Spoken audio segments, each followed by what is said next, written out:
Meaning of Florenz Ziegfeld. Florenz Ziegfeld.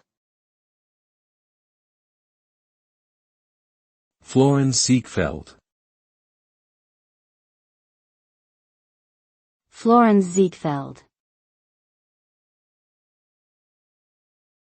Florenz Ziegfeld. Florenz Ziegfeld was an American impresario who was best known for his work in the Broadway theater.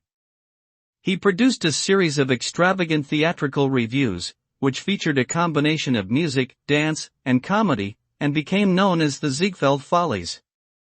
These shows were famous for their elaborate costumes and sets, as well as for the talented performers who appeared in them. Ziegfeld's productions were hugely popular in the early 20th century and helped to establish the modern form of American musical theater.